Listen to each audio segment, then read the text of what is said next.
In this section, we're going to look at what are called parametric equations and curves.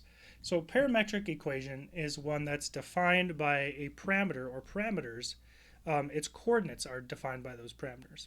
So typically, we can have a graph a sketch of something like y equals to x squared, right? If we were just going to look at when x is positive, what would that look like? That would look like a parabola like this, right? And so that is a description of x coordinates and y coordinates. Yeah, every point along here is some kind of x comma y. For example, this one might be, we'll just say it's 1 comma 1. Well, how can we describe this curve a little bit differently in a way that maybe helps describe its position, not only in terms of its x value, horizontal value, but also its y value? Well, what we can do is think of every point on the line as some x comma y.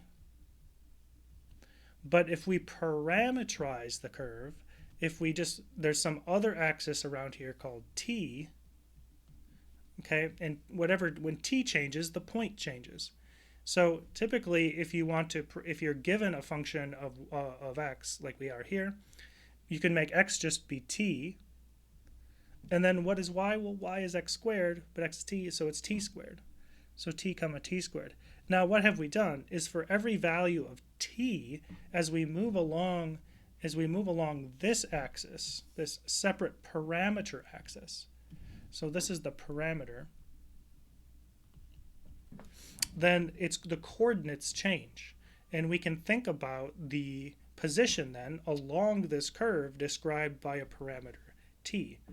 And that's useful often when you want to describe curves that aren't necessarily the functions of one variable.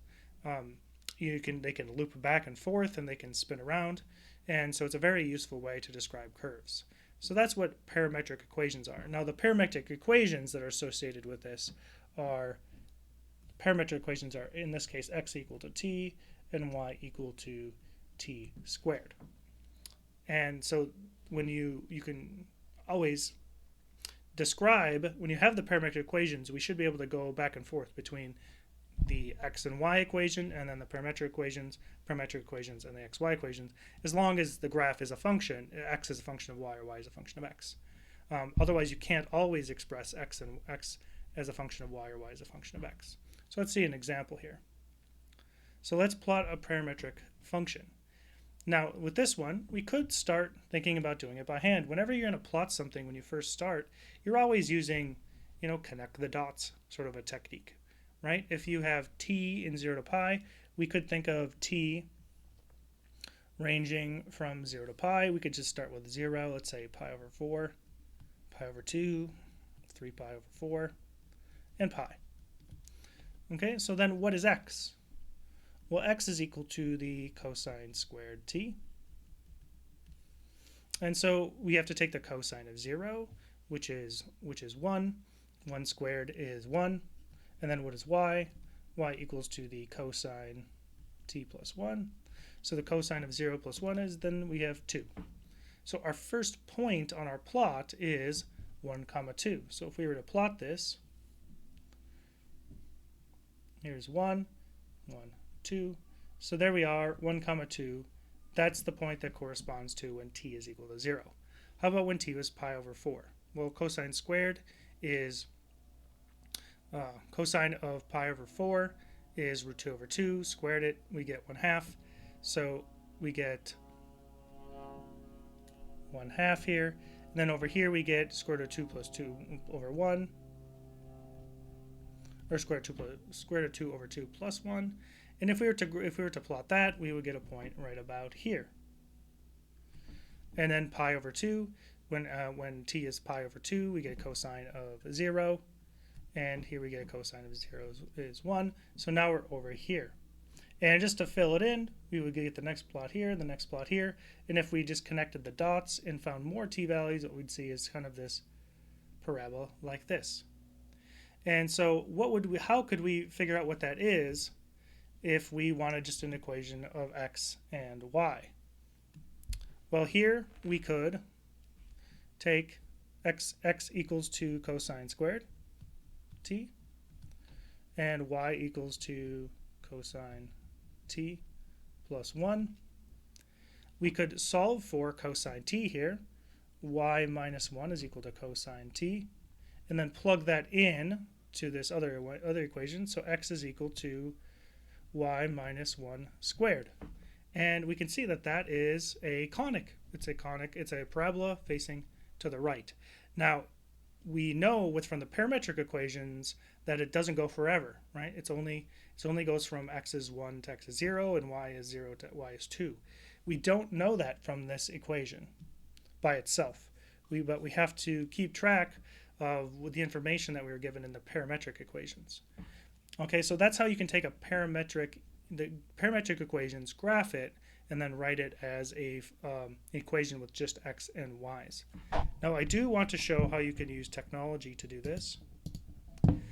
This is Desmos, and here I made a list. I called the list A, and I just put in the same numbers that we were thinking about. Okay, you put brackets around it to make a list. And then I defined these two new functions. Now, we could see what those are, but I just want to tell the computer f is cosine squared function, g is the cosine plus 1 function. Because if we were to plot f of a, g of a, what we're doing is plotting cosine squared of 0, cosine 0 plus 1 when a is 0. And then a takes on different values. And you can see if we graph that, we get all of those points here. Which is awesome. And you can even put in the label, and it does it all for us. So this is just a nicer graph than the one that we did. Now we can also, in Desmos, we could just go straight to here. And in Desmos, t is reserved for a parametric parameter. So if you use t for something else, you might get into trouble. But if you just write f of t, g of t, for t is 0 and 1, we can see that there is the parametric curve. And we can see that it is exactly what we thought it was. So Desmos is very nice for graphing parametric curves, and you can get a really nice picture that way. Okay, and so one of the things we want to be able to do is find the rectangular equation in slightly more complicated examples. So let's just do one more here. We have x equal 1 over t squared plus 1 and y equal t squared over t squared plus 1. So how could we do this? Well, we have to solve for t. Only way to do it. And if we solve for t, we just try to pick the one that's the easiest. It looks like for an x, if we solve for t in the x equation, that's going to be the easiest. So we put the t squared plus 1 on the other side, right, and then put the x on the other side, and then put the 1 on the other side.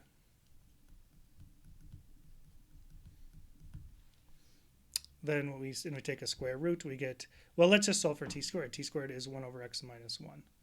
So what if we put this into y? So let's put this into the other equation. Y equals to t squared. Well, let's write this as 1 minus x over x.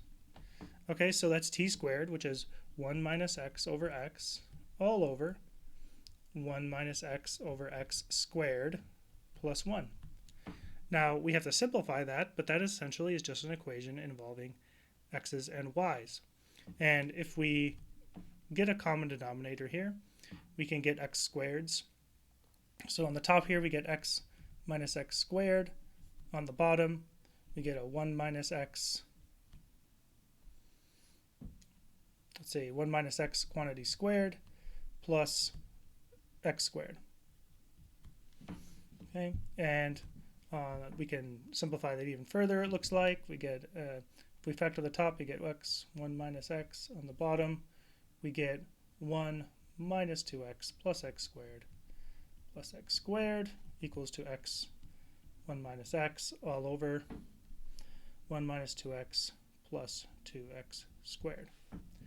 Okay, and so you can always do this when you have two parametric equations, solve for t, and then put it in the other one, and then you just have a variable x's and y's. But remember, the original equation usually puts some kind of bounds on what t is, which tells us the range on the values of x and the values of y.